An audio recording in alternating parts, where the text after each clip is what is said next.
Welcome to eAssist Growing Your Dental Business podcast. Tune in as the experts in dental business share tips and tools to grow your practice. To learn more, visit dentalbilling.com. Please welcome our next guest. Hey everybody, it's Jacqueline here. Today I'm excited to introduce you to a new friend of mine, and I have to tell you, I feel like we've been friends for a long time because the more I get to know her, the more I realize how much we have in common. Cindy Rogers is from Portland, Oregon, and I'm just going to tell you a little bit about her. She's a practicing dental hygienist. She is a recovering office manager. She's a seasoned consultant and speaker who has been in dentistry for over 2 decades. And just so you know, she is part of the eAssist Consultant Network. And she uses compassion and creativity when diagnosing real issues in the dental practice.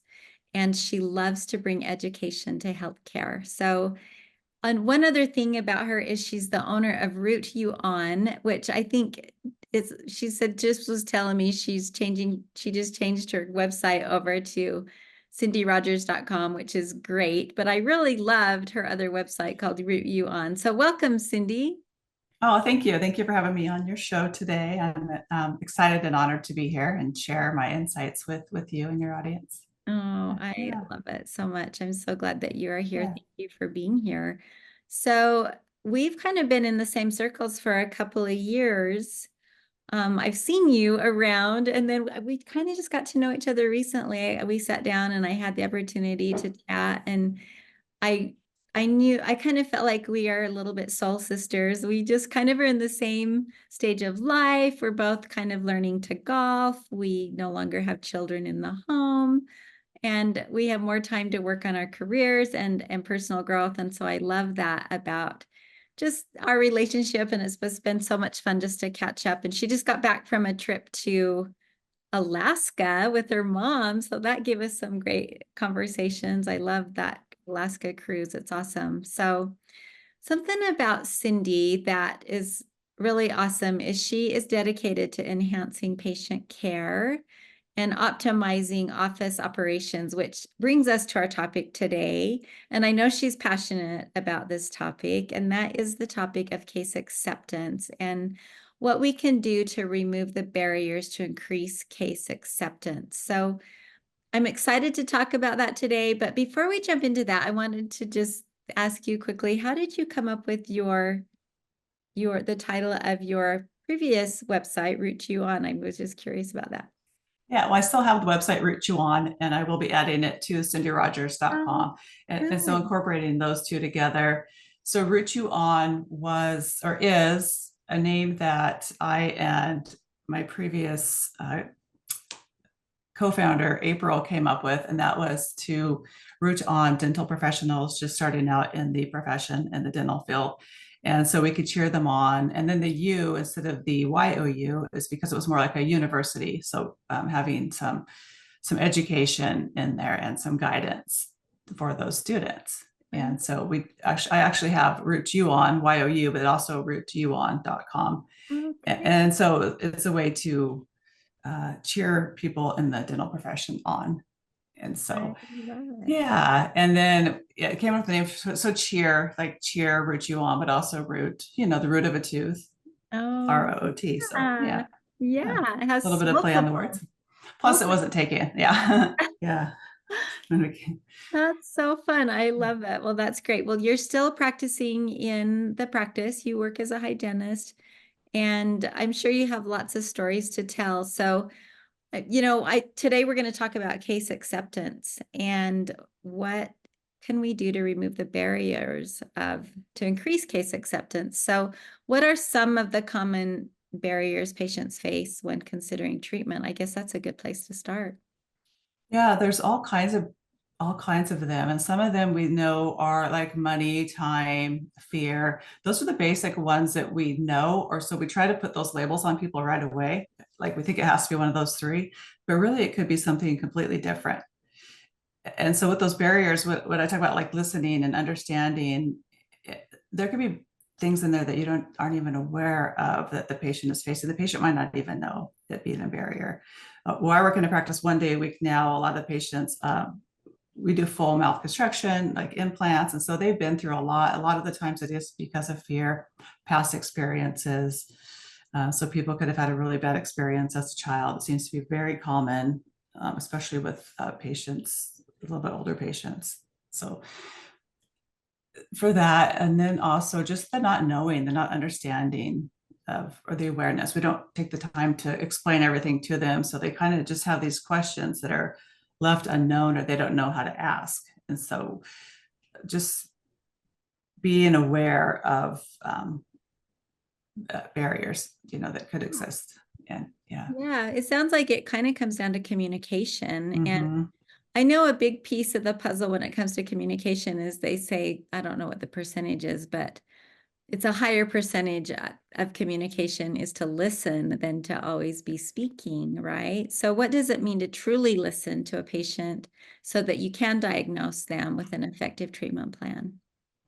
Yeah. So if we ask a question, are you taking any new medications? And so we're just listening for that no, because we're in a hurry. We just want to get down what we need to get down to update our notes.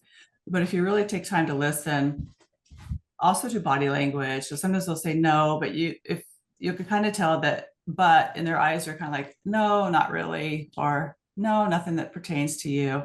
There's always more to the answer if you're watching the body language and the eyes, and if you're not just waiting to get that one word that it's okay to move on and get to the next step. And so it's overall like body language, communication, hidden messages, plus what they are saying, plus the actual medications that they're taking. And then asking more questions like why, dive a little bit deeper into that communication and listen to the reasons why they're taking those medications. I And then love connecting the that. dots. Yeah.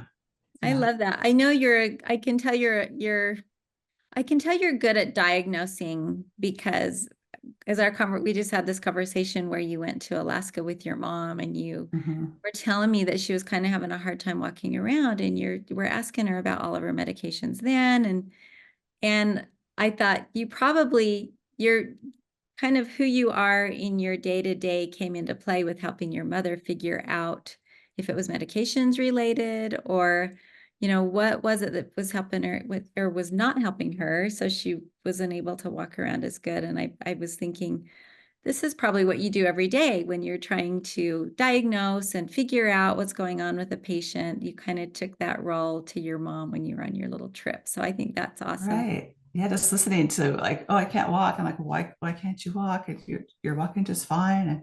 And then little other clues like, oh, my back, and then something about blood pressure, medication. And so you're putting all these details together like a puzzle. Mm-hmm. And so then kind of like AI, we come up with a synopsis of what's going on. Like, wait a minute, blood pressure, medication, side effects are back pain, weak legs, muscle weakness. And I was like, oh my gosh, maybe you can walk. Maybe it's a side effect from your medication. And give me a list of your medications again. And so I treated her just like a patient. I did a case study. I wrote it all up for her, showing each medication she was taking, all the side effects and what the causes were, and things that she could take to her doctor and say, well, is there something else I could do? I want, my blood pressure to be low, but I also need to be able to walk as well and walk without pain. And it's just eye-opening when you put all those little pieces together, and it's kind of exciting. That is Especially when it's your mother. exciting. I know. Yeah. I bet she was Yeah. excited that because you probably were thinking outside the box for her, trying Mm-hmm. to help her figure out, you want her to have a better quality of life. And that's kind of how it is when you're working with a patient. That's why you want to offer the best treatment plan for them for whatever it is you're diagnosing is so that they will have a better quality of life. Mm-hmm. So when you are a good listener, how does that help with diagnosing? Like, I feel like if you probably have a lot of experience in this, and so you kind of know what to listen for. Do you have to know what to listen for, or how do you know where to go after you've been doing all the listening, I guess? Yeah, so it does take practice. I mean, listening does take practice, and putting the little pieces together. Using your intuition is putting all those little pieces together. Little clues, cues. For one instance, I was consulting with the practice, and they were doing a big treatment plan, and And what the office was hearing was this guy's problem was money. And, I'm like, that's not what he was saying. And I was listening to him like, that's not what I heard. What I heard was that he has the money. His thing was just getting the money into the right spot or whatever. He didn't say he didn't have the money. And so you're just automatically, oh, he doesn't have the money. He wasn't saying that at all. What I heard was he does have the money and he just wants to time it right with the money. Anyway, so listening to that and maybe just understanding or questioning back with the other people on the team to make sure you're hearing the things right, or maybe you missed something. Another instance was I was observing with consulting as well, and a hygienist was talking to a patient, and the doctor told me we've been trying to get this patient to do full mouth reconstruction for years. He won't do it. His teeth are falling out. He's going to die, and he needs to do it. And he's coming in. I don't know why we're even seeing him. And so I listened in to the hygienist. She was fantastic. She was doing everything she was supposed to do, knew to do. Talk to the patient. Once again, she's like, well, you gotta do the SRPs or whatever, or get the treatment. And so then I pulled her, then she came out, I talked to her, and I was like, well, what I heard him say was that he just wants to know what to do. You didn't even tell him what to do. You just assume he doesn't want to do it. You didn't explain why or anything. So she's like, oh. And so she went back in there and then explained, well, this is why you need to have this done, because you need to get that infection out of your mouth. And he's like, oh my God, why didn't somebody tell me? And he signed up and did it. Wow. Like, they've been trying to get him to do it like for years. And it's like, wow, just that one little tweak of listening. And it wasn't that I'm I am an experienced listener, but at the same time, it's not just that, it's just changing the way you listen, or just kind of listen differently, or just different little cues. Mm-hmm. So the more experience you get when you're listening, you become more intuitive, I'm sure, to the things that they're saying. Because I was thinking, can intuition be taught, or is it something that just has to be learned over time, do you think? It can be taught. Some of us are more natural at it than others. So maybe because I was quieter as a child, I did listen more, and I just found it more fascinating to watch people and put things together and learn from people. And some people are more talkative, and it takes both of us. But yes, you can learn to intuition. It just takes time, and there's steps that you can do to tap into it, which I can give you that too. If I can give you a printout of the different steps that you could take to help develop your own intuition. So it's something that everybody does have. Yeah. That's good. That's good Mm-hmm. to know, because, sometimes I know some people seem to be more intuitive than others. And so I'm happy to hear that it's something that you can learn, because, sometimes you think, well, I'm not that intuitive. So I probably should get that step by step Yeah.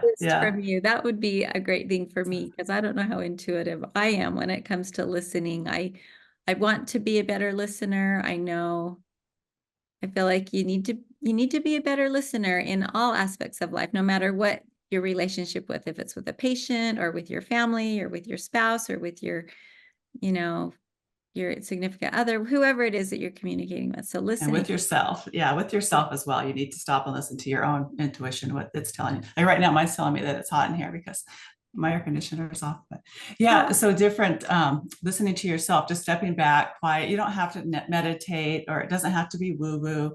It's just like stopping for a second, breathing, listening, being aware of little signs or signals or cues that drop in, or that you see, or that you notice, and putting the pieces together. So it's just kind of paying attention, really. Yeah. I love that. I think that's so great. So when you're working with a patient, I was thinking about this. If you're not very good at explaining things or answering the why, you said, like you just said, sometimes you have to go into detail. Is there any type, I don't know, this wasn't a question we talked about, but is there any type of technology to help you communicate treatment options better? I was thinking, is there a way to help a patient understand what it is that with their, just to address their concerns or whatever it is, without always talking? I don't know if there's any technology you could use to kind of show them. There is, and there's patient technology education. So sometimes you can, after you see a patient, you could either leave the room and let them choose different videos to watch on different topics. Kind of like if you go to the doctor's office, they have pamphlets. So there's also pamphlets. Yeah. But then they can kind of choose what they have questions on, if they want to know more about the implant, or maybe if they have questions, or they don't know what questions to ask, or they're too embarrassed to ask you, or if you have financing questions, you can have options that they can click on and see different options. Like, oh, I didn't know that was an option. I didn't know that I could really get this done, or I didn't know an option was to, have an implant. I didn't. And so just having that information there for them, instead of having magazines in your dental office, which now a lot of the times we don't, we have cell phones, but then even you could have TVs on your wall and have education going as the patients are in there. And so they don't have to look at their phone. Sometimes they're doing it because they're bored. So let's have education for the patients as well. Yeah. Because just because you know something doesn't mean they do. Right. Yeah. Right. Well, I'm sure my hygienist knows a lot of things that I don't know, right? And I hope. Yeah. I would Yeah. hope so, for sure. And I don't know, I have never been in a situation where I've had to answer hard questions about my oral care, but I can imagine when you get to the point where you have infection in your mouth and you've got, and you need options, you need to figure out you're either in pain or, you can tell that your oral health is going downhill. You need to see what all the options are. So it makes sense to have options with videos or pamphlets or things to learn from. And everyone has different learning probably styles. So maybe have options for them to learn. Would you like to learn more about your situation, and how would you like? Yeah. And I like to start my patients' appointments out too, is kind of listening to them. Like, what are you up to today? Or, what's going on in your life? What's exciting? And then that's not the actual answer I want. I just kind of want to learn, do they live by themselves? Did they get there by themselves? Are they depressed? Are they eating? Can they move their arms? Can they brush their teeth? So I'm putting all this information, like, as fast as they're talking, it's all going in my head like a computer, like reasons that they might not be able to brush, or they can't afford a toothbrush, things like that. So just asking simple questions, but listening for detailed answers. I love that. I love that. So as part of listening, you recap what they say to you, probably. So how do you do that? Is there any key things that you can do to recap back what they're saying to you? Yeah, so I had a patient the other day asking me about hormones and bleeding gums, and because somewhere her friend told her that. I was like, well, I should have told you that. So your friend told you this? I'm like, oh, okay, I need to back up and tell this to you, And so I was like, oh yeah. So I explained the whole hormones. So I'm like, oh, so so what you're asking is about the hormones and different times of life. I said, yeah, for males, females, different ages, we have different hormones, and it does affect your gum tissues. And this is why, for your particular situation. And I always try to teach each patient something, even if it's how to put a garbage bag in a garbage can. If they already know everything, there's nothing to teach them. Like, they got to go away knowing something. I got to teach them something they don't know, because then they're excited and they remember that. They're like, oh my gosh, she's the one that taught me that. And it might not be about a toothbrush, but they'll remember about brushing their teeth because of that reason too. I love it. I love it. Is there anything else you want to talk about today as far as communication and case acceptance and just getting past any of those barriers? Yeah. So case acceptance, really what it comes down to is patient care, human care, treating, being a healthcare provider and helping people get the care that they need, and overcoming some of those barriers. And so being able to listen and find out what some of their barriers may be, then you can offer them options to help them schedule treatment, whether it be financing, time, schedules, fear, anxiety, things like that. And then also it helps you because it fills your schedule. So then in return, your business does better because your schedule is fuller. And so your business is doing better, your team's doing better. It's overall a good thing if you just stop and listen. The relationship aspect, I think, is what really does help a business, because and if you're building that relationship, then those patients want to come back because they want to get, they want to catch up with what's going on in the office with the team members. And at the same time, if they felt like they got quality care and that you really care about them, then they want to come back too. So. Right. And then they will invite their friends to come as well, which is good. Yeah, that is. And then the business gets more and more thriving all the time. Well, I love it. Yes. That's so great. Well, I have had so much fun chatting with you today, Cindy. Thank you for being here and on our show. And I'm so glad that you told me about your little trip with your mom because that was Mhm. fun. And I'm so glad that you talked to me about some of the stories that you shared with your patients and how you like to teach them things. And I just think as a hygienist, that's important. And even as a dentist, I think dentists sometimes rush through the process and they need to listen more too. So I appreciate you doing that. If you are looking for someone to help you with your practice, I know Cindy works with teams. She's been on both sides of the teams, Mhm. the front end, the back end, and she kind of has an organic way of helping teams work together and going through all of the steps of just building better relationships with one another, with your patients, listening better to your patients. And I hope you'll reach out to Cindy. Cindy, how's the best way for someone to get a hold of you if they're interested in having you come work with them as their coach? Yeah, I think the best way would be to go to cindyrogers.com, and there's a contact form on there. You can send me your information or see any courses that I will be having available or do have available. And also, if you'd like some information on listening skills or tapping into your intuition, also there is a free download on there that you are welcome to as well to help you. I love it. That's so great. Well, thank you, Cindy. And I know we've talked about you bringing a course onto Dental Z. Yes, So I'm yes, excited to do that too. I'm doing that. Yes, We'll I'm get that up excited. Yeah. soon. Yeah, so that'll be great. Thank you, everyone, for being here. You know, this podcast is sponsored by eAssist Dental Solutions, and please visit dentalbilling.com to learn how eAssist can help you with your revenue cycle management. And we're just excited to have Cindy here today, and we appreciate her being here. And everyone, take care, and we'll see you next time.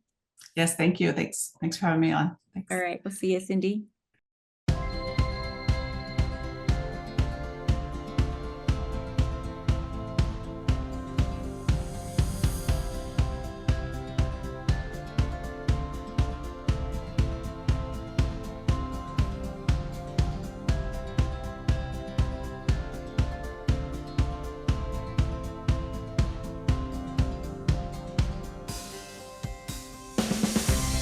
The purpose of this podcast is to interview the consultants within our eAssist Consultant Network. This podcast is for informational purposes only. For more details, please visit the homepage of this podcast platform at dentalbilling.com. Thanks for listening.